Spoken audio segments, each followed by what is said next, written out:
Which 49ers player is untouchable, in your opinion? As in, no trade, no nothing. He's a Niner for life. Well, I'm not going to say Niner for life, but for right now, the guys that are untouchable, there's going to, Nick Bosa for sure, Fred Warner. Those guys are untouchable right now as far as I'm concerned.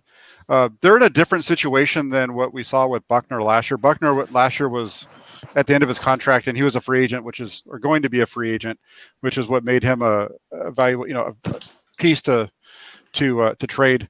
But with the 49ers, I don't think they're in a position to where they're going to want to move Warner, and definitely not going to be Bosa. So I would think that right now that they don't have any, but those are the two that are going to be untouchable for me. Okay. None of them are untouchable. They're all for sale. I'm not saying it's going to happen. I'm not saying hey, Nick Bosa's for sale. What's up? I'm just saying, like you mentioned earlier, there's a price for everyone. And after seeing Bosa leave, homegrown talent, the huge leader, every player in that locker room, defensively, I can once a week, one of them would talk to me and say, there would be a player. Okay, there's some stat going on. There we go. They would each of them. One person would always mention about the leadership that Buckner would bring. I wouldn't even have to bring him up, and it was always astonishing. So to me, you send one of those pillars out like that. That sends a message. And in the last 3 years, where you have a Ramsey that's leaving, you have a Khalil Mack that's leaving, all these players, everyone's touchable. There's no such thing, and especially all this hyped in through Deshaun Watson, it's definitely a possibility. So I'd say if it's untouchable, it's just more like you're unlikely to get traded, like a George Kittle. They just signed George Kittle. Like it's very slim he gets traded, but I wouldn't say he's untouchable. So everyone's price. Leave your biases and emotion at the side. Everyone's fielding offers. I think Kittle and Bosa are the top two that come to mind, but someone that I think is kind of underrated on this question would be Mostert. And I know that people don't typically think about running backs as untouchable because they're actually these days viewed as super replaceable. But when you talk about what Grant was mentioning earlier about losing your run game coordinator, and you know how much Kyle Shanahan depends on the run, Mostert is such a unique fit in this run game that I don't see someone else coming in and being able to do exactly what he does with that specific skill set. He's probably the fastest running back in the league. He works really well in the zone system. He's an adequate pass blocker as well. So I don't know if they consider him untouchable, but I think they should. Is it untouchable as in the 49ers would not trade him, or untouchable as in teams wouldn't even trade for him in the first place because of the contract? No, 49ers. So I think as everyone's been touching after Buckner, it's hard to say anyone on this team is 100% untouchable, but I find it hard to believe that there'd be a trade matchup for Bosa and Fred Warner and even George Kittle that would make a move. Like in MLB, there's always players that are quote-unquote available, but it would take a king's ransom to get them.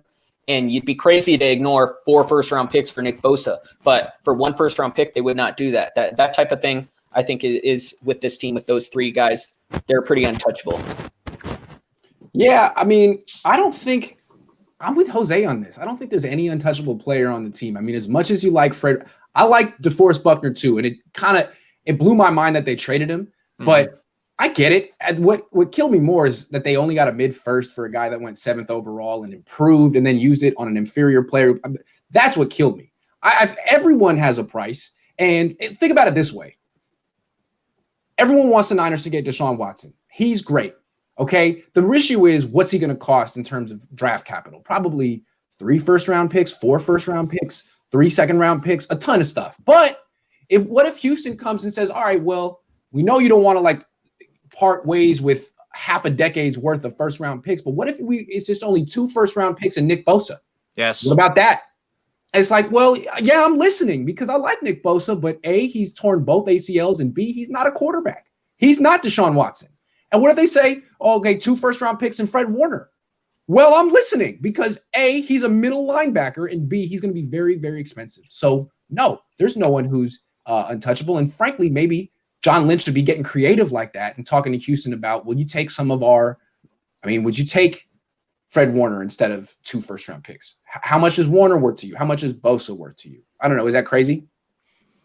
I think it is. For me, if I'm going to make that trade for Watson, I'm doing it, and I'm going ahead and I'm giving them the picks. And I know when we had this, did this last week, I said I was against it. I still am. But if I'm going to make that trade, I'm going to give them the the Herschel Walker pick. So I'm going to give him all of that because if you look at that trade, if you're pro Deshaun Watson trade, and you look at that Walker trade, the problem with Minnesota wasn't the trade. It was they didn't have a quarterback, and the trade their trade, they were picking up a running back. Quarterback is a much more transcendent player, right? True. And Minnesota only missed the playoffs for in the next 2 seasons, and after that they were in the playoffs all the way through. I think they missed one time. They were right back there, but their whole issue was they didn't have the quarterback. In the Watson trade, you're getting a quarterback, and since you're you're giving up those draft picks, I want to keep Bosa because I know he's going to be a stud. I know he's going to help my defense. I want to keep Warner because he's going to be a stud on my defense. And the other part of making that trade is you're lowering your salary cap to keep your corners. Basically, you bring the whole defense that you had last year back with a much better quarterback, one of the top quarterbacks in the NFL, and you're set for 1 to 2 years for sure. Okay, all right, that's a good argument. Anyway, I liked it. It's an interesting thing to think about, but I think the main point is at a certain level, every player has his price. You got to be willing to listen on every player, unless it's Patrick Mahomes, I guess, or Aaron Donald.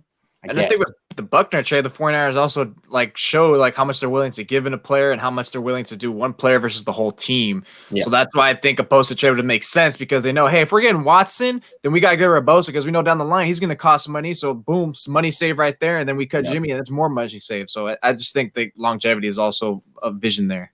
Okay.